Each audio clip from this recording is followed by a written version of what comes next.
오늘 하나님께서 우리에게 주신 말씀은 히브리서 12장 1절에서 4절까지의 말씀입니다.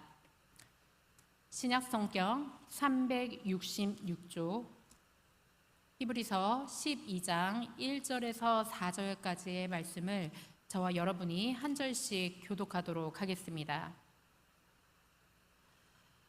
이러므로 우리에게 구름같이 둘러싼 허다한 증인들이 있으니 모든 무거운 것과 얽매이기 쉬운 죄를 벗어버리고 인내로써 우리 앞에 당한 경주를 하며 믿음의 주요 또 온전하게 하시는 이인 예수를 바라보자. 그는 그 앞에 있는 기쁨을 위하여 십자가를 참으사 부끄러움을 개의치 아니하시더니 하나님 보좌 우편에 앉으셨느니라. 너희가 피곤하여 낙심하지 않기 위하여 죄인들이 이같이 자기에게 거역한 일을 참으신 일을 생각하라. 너희가 죄와 싸우되 아직 피 흘리기까지는 대항하지 아니하고. 아멘.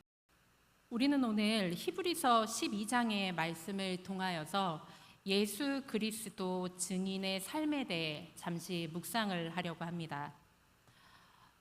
제가 초등학교 때 가장 좋아하는 날이 언제인가라고 학생들에게 물으면은 언제나 운동회라고 이야기를 했었습니다.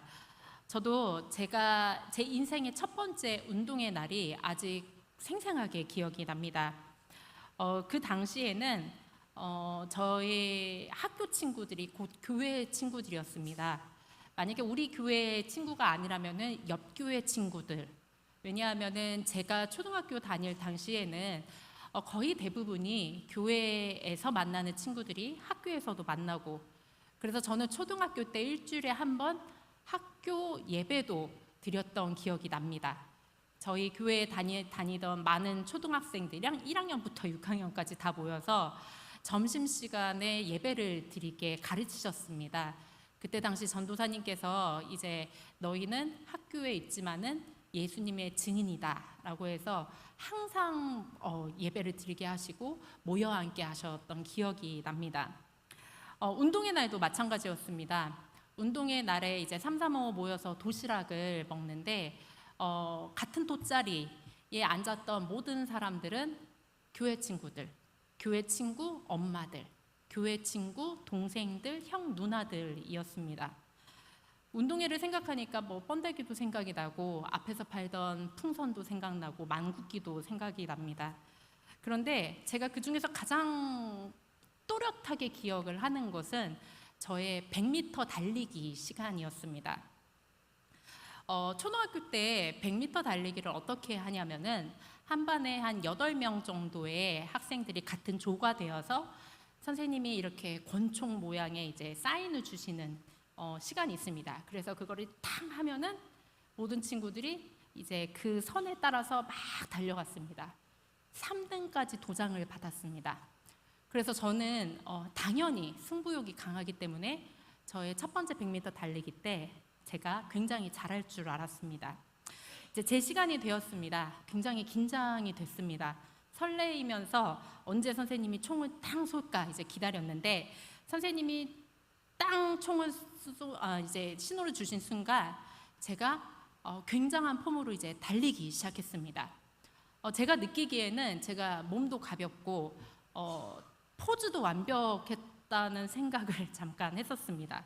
근데 열심히 달렸는데 이상하게 제 앞에 2명이 보이더니 3명이 보이더니 5명이 보이더니 저 앞에 이제 7명까지 보였습니다.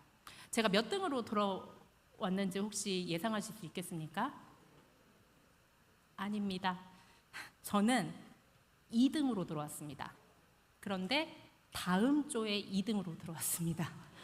그러니까 저희 조 사람들이 전부 다 갔습니다. 그리고 결승선까지 들어왔는데 저는 너무 느려서 뒷조가 기다릴 수가 없어서 선생님이 미리 사인을 딱 주시고 다음 조에 1등이 저를 앞질러서 들어갔던 기억이 납니다.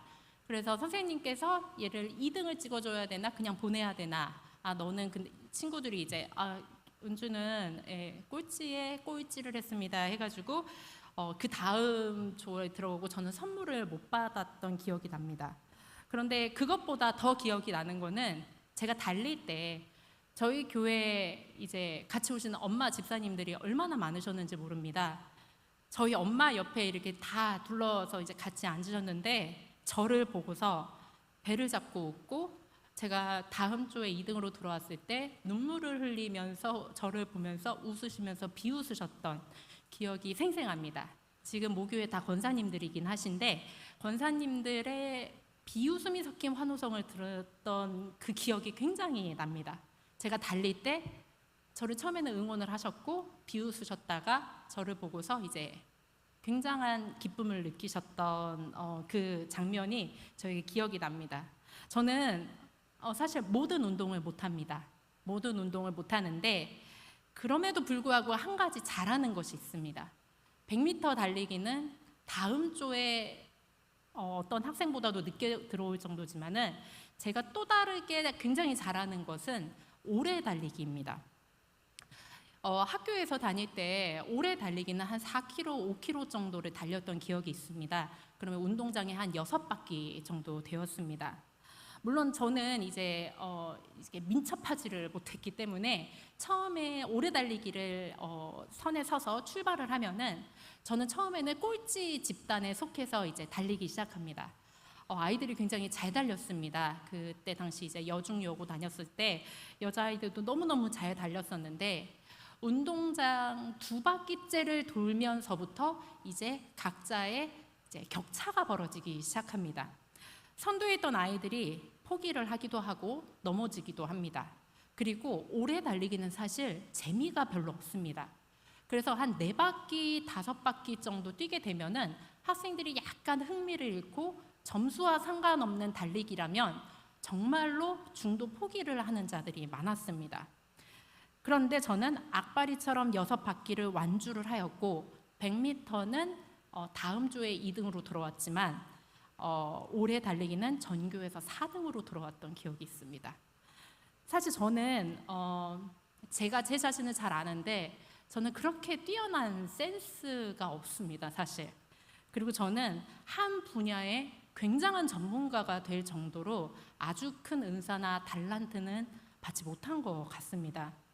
그런데 제 인생을 제가 쭉 생각을 해보니까 저에게 가장 큰 달란트는 지구력인 것 같습니다. 그래서 지금 생각해 보면은 나이가 조금씩 이제 시간이 흐르다 보니 하나님께서 나에게 가장 큰 은사와 선물을 주셨구나. 내가 이 지구력 때문에 지금까지 어떠한 일을 쭉 할 수 있는 거구나. 하나님이 맡겨주신 어떠한 사역을 저버리지 않고 그리고 견눈질하지 않고 쭉 가고 있구나라는 생각을 많이 합니다. 저도 알지만 여기 계신 모든 성도님들은 아마 아실 겁니다. 하나님은 인생의 승리 기준을 한 가지만 말씀하십니다. 성경 창세기부터 계시록까지 나의 인생의 승리 기준이 무엇인가? 완주입니다. 1등도 아니고 3등도 아니고 상위 10% 아닙니다. 하나님은 완주가 승리라고 말씀하십니다. 세상의 승리의 기준점과는 완전히 다르시죠. 그렇기 때문에 모든 그리스도인들의 순례의 삶, 믿음의 여정, 신앙의 인생은 마지막까지 가봐야 알 수 있습니다. 소위 끝날 때까지 정말 끝나지 않는 것이 그리스도인의 삶입니다. 그래서 히브리서 기자는 신앙생활, 우리의 순례의 길은 마라톤 경주와 같다라고 이야기를 합니다. 그래서 제가 얼마나 감사한지 모릅니다. 100m 달리기가 순례의 길과 같다 하면은 저는 정말로 희망이 없는데 오래 달리기와 마찬가지 마라톤과 같다 하셔서 저에게는 한편으로는 이제 민첩함도 없고 센스도 없고 어느 분야에 큰 은사의 선물도 없지만 나도 하나님의 승리 기준에 정말로 끝까지 열심히 달리면은 부합할 수 있겠다라는 생각을 하게 됩니다. 신앙인의 긴 호흡, 우리 인생입니다. 그리고 히브리서 기자는 12장을 통하여서 이 경주가 믿음을 지키고자 하는 신앙인의 긴 호흡과 같고, 그리고 그리스도인들은 곧 증인의 삶을 살아야 하는 사람들인데 어떻게 살아야 하는가에 대해서 여러 가지로 이야기를 하고 있습니다. 그래서 오늘은 12장 1절부터 4절까지의 말씀을 11장과 함께 우리가 조용히 묵상을 하는 시간을 가지려 합니다. 12장에서 나온 이 경주라는 것은 사실 그 당시 그리스 헬라 문화권에서 말하는 마라톤을 염두에 두고 있습니다. 경주는 이 당시의 마라톤이었습니다. 그런데 여러분들이 TV를 보시거나 이 가운데는 아마 실제로 마라톤 경기를 직접 뛰어보신 분들도 계실 것 같습니다. 마라톤 경주는 처음에 출발할 때 구름대와 같은 사람들이 동시에 출발을 합니다. 나름대로의 설레임과 큰 기대와 그리고 내가 이 경기를 어떻게 완주해야지 라는 생각을 비전을 가지고 함께 출발을 하게 되죠. 그런데 2km, 5km, 7km 정도 가면요, 사람들이 조금씩 비틀거리고 탈수 현상도 보이고 피곤해하고 심지어 중도 탈락을 본인이 요청하는 경우도 있습니다. 히브리서 기자는 신앙생활이 경주, 곧 마라톤이다라고 이야기를 합니다.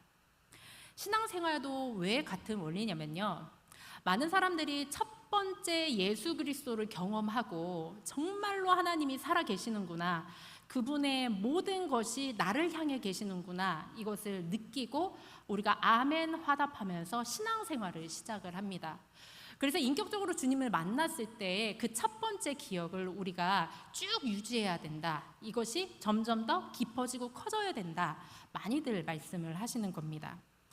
기쁨과 감사와 찬양을 가지고 신앙생활을 시작을 하는데, 문제는 얼마 가지 못해 조금만 내 삶에 어려움이 생긴다든지, 조금만 나에게 고통이 주어진다든지, 아니면 사람과의 관계에서 내가 피로감을 느낀다든지, 이러한 여러 가지 내 삶의 주변의 문제로 인해서 나는 이 마라톤의 경기를 주저앉고 싶다라고 생각이 들 때가 있습니다.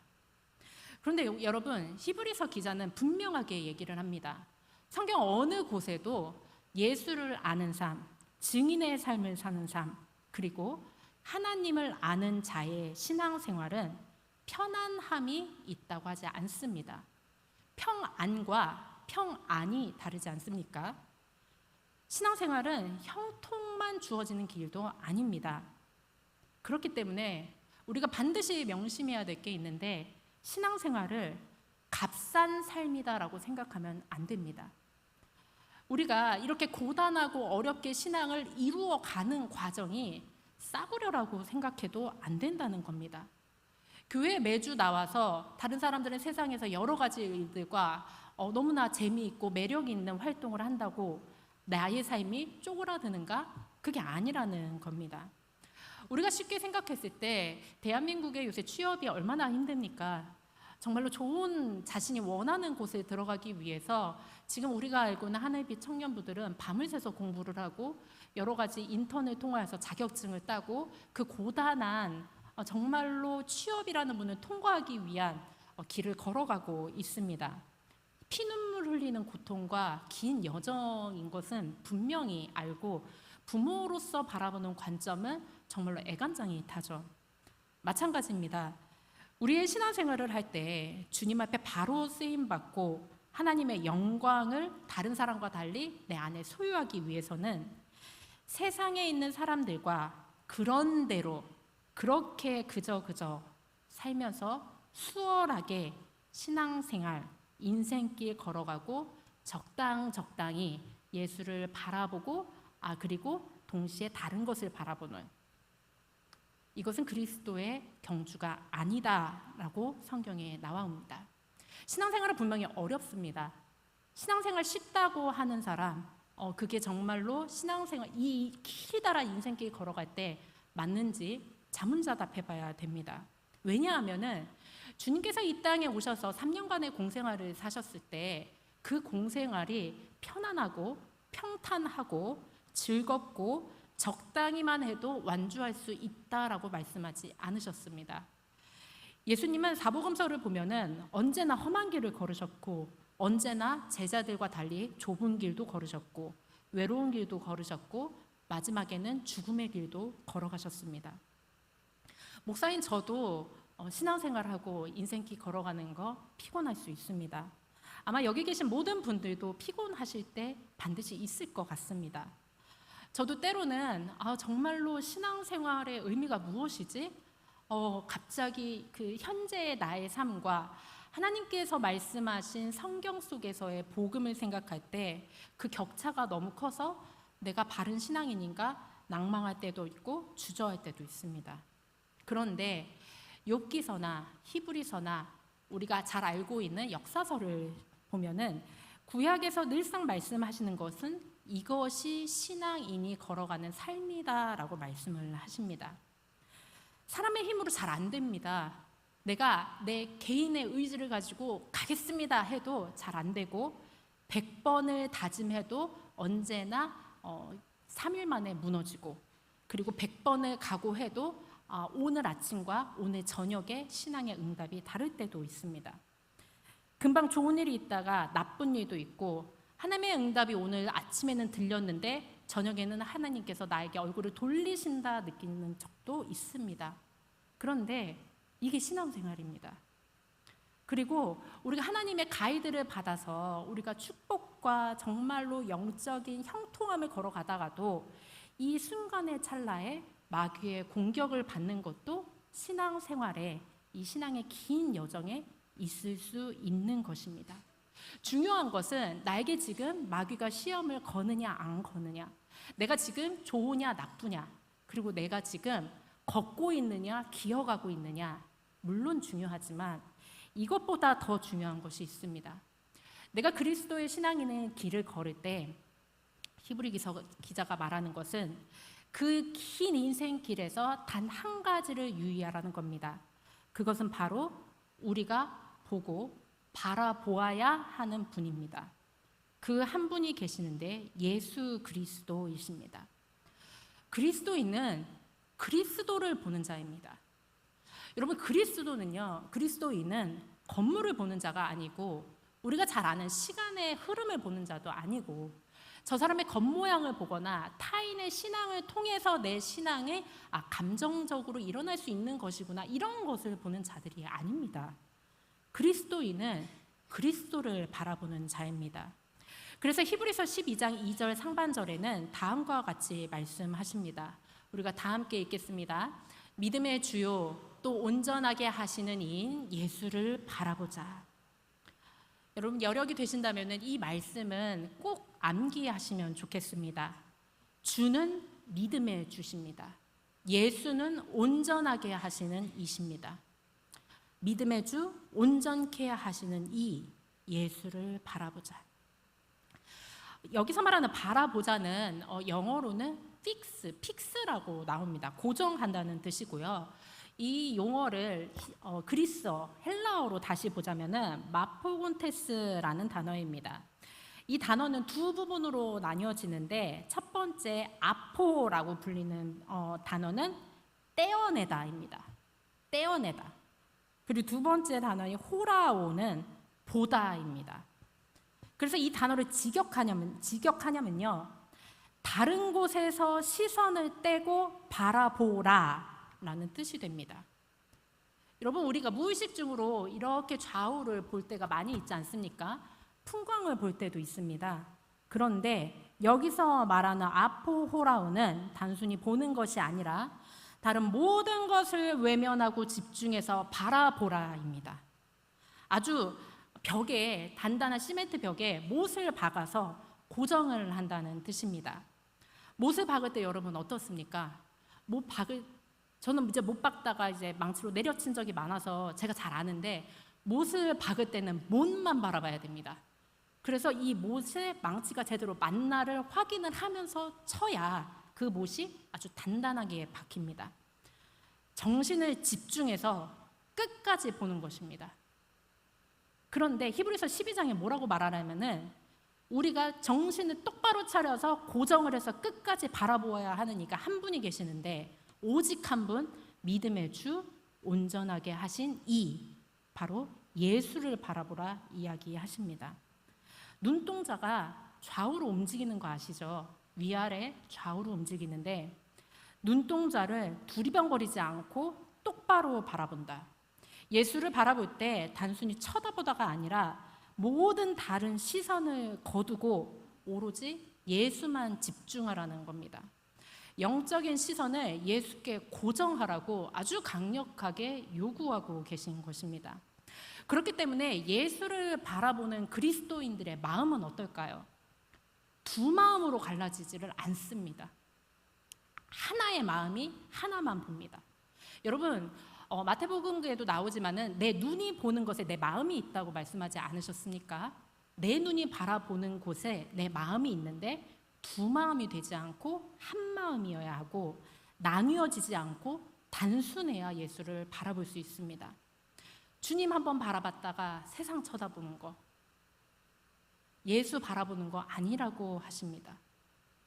우리가 새벽기도 시간에 예수님께서 베드로가 바다를 걷는 거 말씀하시지 않았습니까? 베드로처럼 처음에는 주님 한번 보다가 파도 보고 꼬꾸라지는 거, 예수 바라보는 거 아니다 하십니다. 예수님 보다가 지금 내 형편 보는 거, 예수 보는 거 아닙니다. 마음이 왔다 갔다 하는 거, 내 눈이 좌우로 막 움직이면서 두리번거리면서 재는 마음들, 이러한 것은 히브리서 12장 2절에 바라보자와는 거리가 먼 것입니다. 그렇기 때문에 우리는 마음이 지금 주님께 집중되어 있는 그리스도의 증인인가? 우리가 스스로 자문해야 됩니다, 여러분. 설교를 들을 때 예수님 바라보는 것 같죠? 우리가 주일에 함께 모여서 경배와 찬양 들을 때 우리의 찬양이 하나님께 상달이 되고 있고, 그리고 내가 매주 결심합니다. 주를 위해 살자, 주만 바라보자, 나는 세상 속에서 빛과 소금이다. 그런데 나가서 세상에서 신앙생활 할 때 여러분 예수만 바라봅니까? 이 문제는 사실 대단히 심각한 문제입니다. 우리가 아무리 이를 악물고 경주를 달리고 시선을 하늘로 향하여 사는 것이 쉽지가 않기 때문입니다. 솔직히 고백하면은 이 세상에 어떠한 사람들이 매 순간 정말 매분 매초 예수에게만 나의 시선을 고정시켜서 다른 시선을 거두고 살아가는 삶을 자신 있게 고백할 수 있겠습니까? 그렇기 때문에 하나님이 주신 은혜가 값싼 싸구려 은혜가 될 수 없고, 그리고 신앙생활이 이토록 힘들게 나 자신을 쳐서 복종해야 되는 이유입니다. 신앙생활을 이렇게까지 내 자신을 쳐서 복종시키고 하나님을 바라봐야 되는 이유가 있을까요? 히브리서 12장 2절 하반절에는 다음과 같이 말씀하십니다. 그는 그 앞에 있는 기쁨을 위하여 십자가를 참으사 부끄러움을 개의치 아니하시더니 하나님 보좌 우편에 앉으셨느니라. 우리의 신앙생활 힘듭니다. 복종하기, 그리고 나 자신을 매번 쳐서 소가 주인이 원하는 방향으로 몰아가듯이 사는 것이 쉽지가 않습니다. 나의 감정도, 나의 욕망도, 그리고 나의 정말 많은 마음속의 번뇌도 그렇게 나를 두지를 않습니다. 그런데 이것을 하신 분이 계시다. 히브리서는 말씀하십니다. 예수님이십니다. 우리를 앞서 주님이 나를 위해 그러셨다는 것입니다. 그렇기 때문에 예수님은 이미 완전한 육신, 나와 우리 모두와 같은 육신이 되셔서 이미 모범을 보이셨는데 우리가 어떻게 안 따라가겠다, 우리가 어떻게 주를 한번 바라보고 세상에 한번 바라보는 거 허용해 주십시오, 하나님 앞에 기도할 수 있겠습니까? 그렇기 때문에 믿음은 추상적인 감정이 아니라 실존이고 실상이고 증거가 돼야 됩니다. 이제 요즘 시대에 많이 안타까운 것이 우리가 신앙생활을 할 때 신앙이 좋아 보이는 사람들이 감정적으로 격해지거나 아니면은 예배 시간에 아니면 우리의 모임 가운데 우리가 감상적인 것을 우리가 추구하는 모습이 이따금씩 보일 때가 있습니다. 그런데 히브리서 12장은 분명하게 말씀하십니다. 히브리서 11장 1절에서 2절에는 믿음은 바라는 것들의 실상이요 보이지 않는 것들의 증거니 선진들이 이로써 증거를 얻었느니라 말씀을 하십니다. 믿음은 실제고 실상이고 증거고 실존의 모습입니다. 세번역 성경에는 이렇게 동일하게 기록이 되어 있습니다. 우리가 다 함께 읽도록 하겠습니다. 믿음은 바라는 것들의 확신이요 보이지 않는 것들의 증거입니다. 선조들은 이 믿음대로 살았기 때문인데 훌륭한 사람으로 증언되었습니다. 아멘. 믿음의 선진들이 바로 이 믿음을 통해 증거를 얻었습니다. 그리고 실제로 본인들이 이것을 말로써 하고 증인의 삶을 살았다는 것입니다. 그렇기 때문에 내 안에 느낌이 아니라 내가 고난과 고통으로 느끼는 그 힘든 나의 생각들과 그리고 내가 느끼는 다른 타인으로부터 오는 영향력이 아니라 삶의 증거가 신앙생활에 있어야 되고 그 삶의 증거를 통해서 나는 증인으로 서야 된다라고 말씀을 하십니다. 신앙이 감정이기 때문에 신앙이 끓고 식고가 있는 것입니다. 만약에 우리가 이러한 상황이라면은 주님께 솔직하게 고백하고 주여 나의 믿음 없음을 보시고 나를 불쌍히 여겨 주시옵소서. 나의 나이에 연소와 상관없이 예수 그리스도와 하나님 앞에 솔직히 고백을 해야 한다는 것입니다. 그런데 이러한 고단한 믿음의 삶, 신앙인의 삶을 살기가 쉽지가 않지 않습니까? 그래서 때로는 경주를 하다가도 잠깐 앉아 있습니다. 그리고 예수를 바라보라 말씀을 하셔도 내 눈을 뜨고 눈꺼풀 올리기가 힘들 정도의 삶의 고난이 있을 때는 눈을 감고 있을 때도 있습니다. 믿음의 삶은 승리의 영광만 있는 것이 아니라 고난의 길도 포함이 된다. 예수님이 말씀하셨기 때문입니다. 그런데 중요한 것은 내 눈이 감길지라도 내가 잠깐 앉아있을지라도 내가 경주의 길에서 내 무릎이 다 까지고 넘어져서 엎드려 있을지라도 그럴지언정 내가 오늘 한 발자국 더 내딛고 오늘 한번 내 눈을 더 뜨는 것이 믿음에 가까워지는 증인의 삶이다라고 말씀을 하십니다. 그런 삶을 살았던 사람들이 있습니다. 없는 것 같죠. 그런데 실패하고 일어서고 넘어지고 다시 걸어보고 눈을 감았다가 다시 뜨려고 눈물을 흘리는 사람들의 삶이 있었다는 것입니다. 그 사람들이 우리가 말하는 믿음의 증인들입니다. 히브리서 11장 34절에서 40절까지는 이러한 사람들의 여러 이름들과 그들의 삶의 모습들이 있습니다. 조금 긴 말씀인데요. 우리가 함께 천천히 같이 읽어보도록 하겠습니다. 내가 무슨 말을 더하리요? 기드온, 바락, 삼손, 입다, 다윗 및 사무엘과 선지자들의 일을 말하려면 내게 시간이 부족하리로다. 그들은 믿음으로 나라들을 이기기도 하며 의를 행하기도 하며 약속을 받기도 하며 사자들의 입을 막기도 하며 불의 세력을 말하기도 하며 칼날을 피하기도 하며 연약한 가운데서 강하게 되기도 하며 전쟁에 용감하게 되어 이방 사람들의 진을 물리치기도 하며 여자들은 자기의 죽은 자들을 부활로 받아들이기도 하며 또 어떤 이들은 더 좋은 부활을 얻고자 하여 심한 고문을 받되 구차히 풀려나기를 원하지 아니하였으며 또 어떤 이들은 조롱과 채찍질 뿐 아니라 결박과 옥에 갇히는 시련도 받았으며 돌로 치는 것과 톱으로 켜는 것과 시험과 칼로 죽임을 당하고 양과 염소의 가죽을 입고 유리하여 궁핍과 환난과 학대를 받았으니 이런 사람은 세상이 감당하지 못하느니라. 그들이 광야와 산과 동굴과 토굴에 유리하였느니라. 이 사람들은 다 믿음으로 말미암아 증거를 받았으나 약속된 것을 받지 못하였으니 이는 하나님이 우리를 위하여 더 좋은 것을 예비하셨은즉 우리가 아니면 그들로 온전함을 이루지 못하게 하려 하심이라. 아멘. 39절에 이 사람들이 믿음으로 증거를 받았으나 약속된 것을 받지 못하였으니 그 이유가 무엇입니까? 하나님이 현재의 우리를 위해 더 좋은 것을 예비하셨은즉 우리가 아니면 그들로 온전함을 이루지 못하게 하려 하심이라. 믿음의 증인은 그 시대의 사람들입니다. 하나님이 각자에게 맡겨주신 시대가 있습니다. 그 시대를 책임지고 믿음으로 지켜내고 인내하여서 하나님이 머물러 하는 곳에 머물러야 되는 사람들입니다.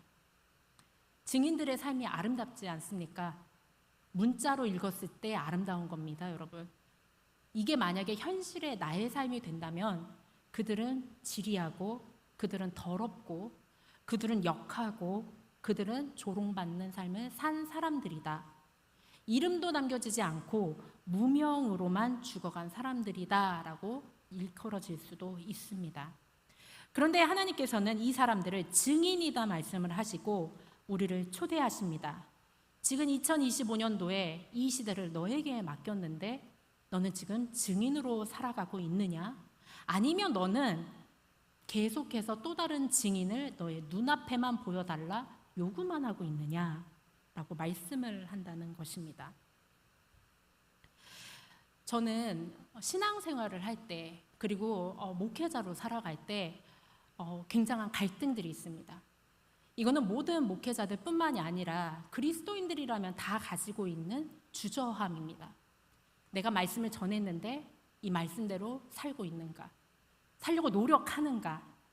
내 말씀이 하나님의 마음에 합한 말씀이어야 되는데 나는 그 말씀대로 전하고 있는가?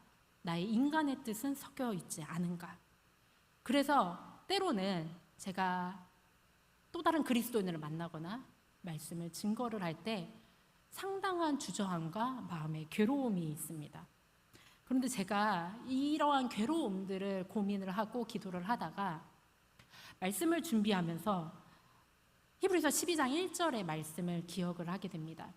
말씀에 뭐라고 나와 있냐면은 구름같이 둘러싼 허다한 증인들이 있다.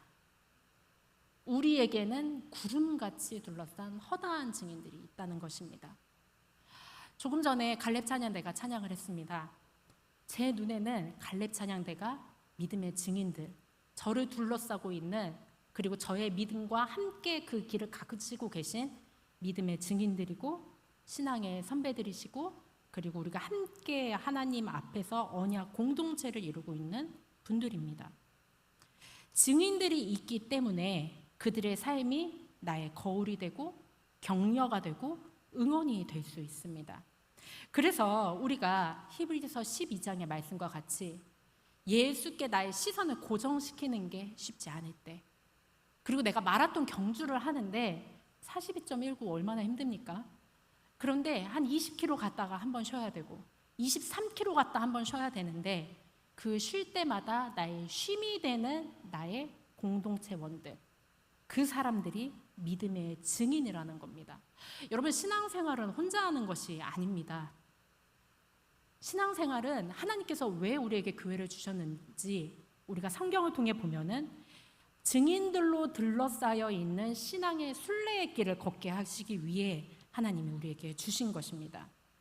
무거운 것, 나의 집착과 욕정과 욕망과 게으름을 벗어버리고 얽매이기 쉬운 죄를 끊어내고 인내로 경주를 할 것, 끝까지 완주하는 믿음, 이 모든 것은 나 개인이 하는 것이 아니라 나와 함께 나를 구름처럼 둘러싸고 있는, 나를 위해 사랑하고 나를 위해 중보기도하는 공동체가 함께 한다는 것입니다. 그렇기 때문에 신앙은 나 혼자 달리는 100m 단거리 경주가 아니라 끝까지 포기하지 않을 수 있는 긴 호흡에 오래 달리기가 됩니다. 우리가 달려가지 않습니까? 저쪽 앞에 누가 먼저 달려가고 있어서 그것 때문에 낭망할 필요가 없습니다. 하나님은 완주를 기다리는 하나님이십니다. 내 뒤에 누가 있는데 안타깝지 않습니까? 그런데 괜찮습니다. 하나님은 완주를 중요하게 여기시는 분이라 그가 완주만 하면은, 그가 마지막에 결승선에만 있게 되면은 하나님은 잘했다, 칭찬, 충성된 종아, 네가 나와 함께하리라 말씀을 하신다는 것입니다. 결국 모든 믿음의 증인들의 삶은 예수 그리스도께 집중이 됩니다. 예수 그리스도와 함께 걸어가게 되고 그 긴 호흡에 있어서 모두가 공동체로 주님 앞에 설 수 있다는 것입니다. 그렇기 때문에 신앙생활이 힘들고 때로는 포기하고 싶으십니까? 내 앞에 있는 증인들을 보고 영적인 위로를 받으십시오. 그리고 나도 증인의 삶을 살아야 하는 그리스도인의 책임이 있다는 것을 기억을 해야 됩니다. 성 베네딕트 규칙에는 이러한 말이 있습니다. 제4장 선한 삶을 위한 도구들에는 죽음을 날마다 눈앞에 두라라는 수도사들의 규칙이 있습니다. 네가 매일 아침에 하나님께서 생명을 연장시켜줘서 눈을 뜨는데 그와 동시에 죽음을 날마다 눈앞에 두라. 우리가 잘 알고 있는 기독교 모든 신학의 아버지인 성 어거스틴, 아우구스투스는 고백록이라는 책에 이렇게 이야기를 합니다. 우리의 인생 전체가 죽음으로 향하는 여정이다 라고 이야기를 합니다. 모든 성인들, 그리고 우리가 알고 있는 모든 기독교 신학은 사실 종말에 치닫는 신앙입니다. 그런데 우리가 종말이라고 해서 끝을 기억만 하는 사람들입니까? 우리는 그러한 사람들이 아닙니다. 우리가 결국 증인이 되고 증언을 해야 될 것은 이 죽음을 날마다 내 눈 앞에 두고 그리고 그 눈 시선 너머에 있는 것을 바라보게 하는 것입니다. 그렇기 때문에 우리 인생 전체가 죽음을 향하여 가는 여정일지라도 그 여정의 끝은 죽음으로 마무리 짓는 것이 아니라 그 이면에 영원한 것을 탐하고 소망을 해야 된다는 것입니다. 그래서 시편 39편 7절에 다윗이 다음과 같이 말하지 않습니까? 주여 이제 내가 무엇을 바라리요? 나의 소망은 주께 있나이다. 죽음 너머의 것을 바라보는 것은 하나님께서 나에게 믿음의 눈을 열어주셔야 되고, 그리고 두 번째, 허다한 증인들이 하나의 목소리로 이것을 함께 고백해야 나의 신앙의 여정의 마지막에 죽음 너머의 것을 함께 바라볼 수 있습니다. 우리 모두는 다음 세대의 신앙의 항해사들입니다. 항해사가 무슨 일을 하는 사람일까요? 바다에서 키를 잡은 길잡이들입니다. 앞선 세대가 간 그대로 우리의 다음 세대는 우리를 따를 것입니다. 많은 경우에는 절대로 다음 세대는 앞선 세대의 그것들을 뛰어넘는 게 쉽지가 않습니다. 앞선 세대의 믿음의 증인들이 허다하게 서 있는가? 그 사람들을 보고 우리가 위로를 받는 것입니다. 그냥 감정의 위로가 아니라 신앙의 위로, 영의 위로, 하나님의 목소리가 들리는 위로를 받는다는 것입니다. 우리가 수요예배 이 시간에 모여있지 않습니까? 우리가 해야 될 것은 나의 신앙에 안심을 하는 것과 동시에 내가 하나님 앞으로 갔을 때 내 자리에 누군가가 있느냐를 위해 기도해야 된다는 것입니다. 그게 그리스도인들의 증인된 삶입니다. 히브리서 11장과 12장은 믿음을 중요하다라고 이야기할 뿐만이 아니라 이 믿음이 왜 중요한가? 이 믿음을 어떻게 우리는 고수해야 되는가? 그리고 이 긴 여정의 마라톤 길에서 나의 동반자들, 나의 신앙에 함께 걷는 친구들, 그리고 하나님의 형상이 담겨진 그 사람들이 내 눈앞에 있어야 된다를 말씀하시는 겁니다. 그렇기 때문에 여러분, 우리가 증인의 삶을 살고 동시에 우리가 이 믿음의 증인으로 서야 되는 것을 우리의 숙명이고 책임으로 알아야 되는 것을 꼭 기억하시길 바랍니다. 그래야 우리 영주교회에 국한하는 것이 아니라 우리 한국교회와 이 세상에 정말로 시간이 아무리 흘러도 믿음의 증인들이 구름과 같이 허다하게 서서 하나님의 마음을 기쁘시게 해드리고, 그리고 하나님의 마지막 때에 하나님께서 그루터기처럼 남겨주신 사람들이 하나님의 그 형상과 임재를 목도할 수 있을 것입니다. 남은 한 주 우리가 함께 기도하길 원합니다. 주님, 내가 주님께 나의 시선을 못 받게 하여 주시고 이 긴 호흡의 순례의 길에서 완주하게 하여 주시고 주님, 내 눈앞에 지금까지 믿음의 증인들을 세워주셨는데 주님, 하나님이 나에게 축복하여 주시고 은혜를 허락하여 주신다면은 나도 기꺼이 믿음의 증인의 자리에 설 수 있도록 나와 함께하여 주시옵소서. 우리가 함께 바라고 소망하고 기도할 수 있는 시간 되길 간절히 소망합니다.